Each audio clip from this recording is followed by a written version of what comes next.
ओम नमो भगवते वासुदेवाय नमः। एकादशी व्रत तभी पूर्ण माना जाता है जब सही विधि से इसका पारण किया जाए। आइए ऐसे में जान लेते हैं कि देवशयनी एकादशी का पारण समय क्या है और इस दौरान क्या खाकर आपको व्रत खोलना चाहिए। सनातन धर्म में देवशयनी एकादशी का बड़ा महत्व है।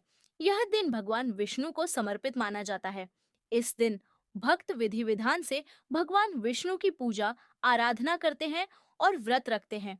हालांकि इस व्रत के पारण का भी विशेष नियम है। अगर सही विधि से व्रत का पारण न किया जाए तो इस व्रत का शुभ फल आपको प्राप्त नहीं होता। ऐसे में आज हम आपको बताने जा रहे हैं कि देवशयनी एकादशी व्रत का पारण कब किया जाएगा और व्रत खोलते समय आपको क्या खाना चाहिए। ब्रह्म वैवर्त पुराण में देवशयनी एकादशी के विशेष महात्म्य का वर्णन किया गया है। इस व्रत से प्राणी की समस्त मनोकामनाएं पूर्ण होती है। यह एकादशी आषाढ़ मास के कृष्ण पक्ष की एकादशी, जिसे योगिनी एकादशी कहते हैं, के बाद आती है। आषाढ़ मास के शुक्ल पक्ष की एकादशी को ही देवशयनी एकादशी कहा जाता है। इसी एकादशी से चातुर्मास का आरंभ माना जाता है। इस अवधि में कोई भी शुभ कार्य जैसे विवाह आदि नहीं किया जाता। मान्यता है कि इस दिन से भगवान श्री हरिविष्णु क्षीर सागर में शयन करते हैं और फिर 4 माह बाद उन्हें उठाया जाता है। उस दिन को देवोत्थानी एकादशी कहा जाता है। इस बीच के अंतराल को ही चातुर्मास कहा गया है।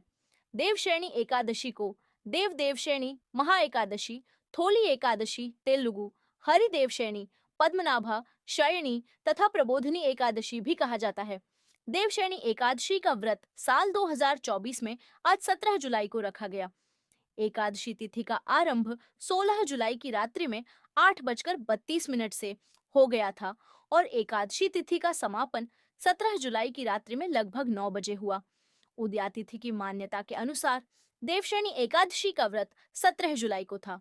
हालांकि एकादशी व्रत का पारण अगली तिथि यानी द्वादशी को किया जाता है। ऐसे में व्रत का पारण 18 जुलाई को किया जाएगा।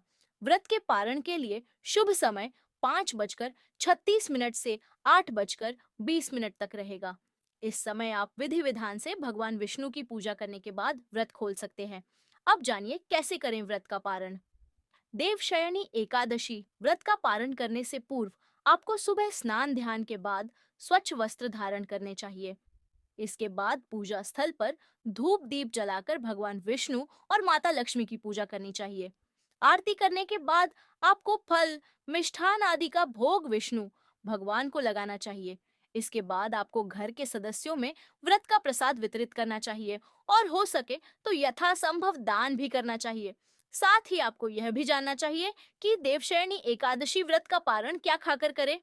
भगवान विष्णु की पूजा आराधना के बाद आपको व्रत का पारण करना चाहिए। माना जाता है कि एकादशी तिथि के दिन तुलसी, आंवला या चावल खाकर व्रत का पारण व्रत रखने वाले को करना चाहिए।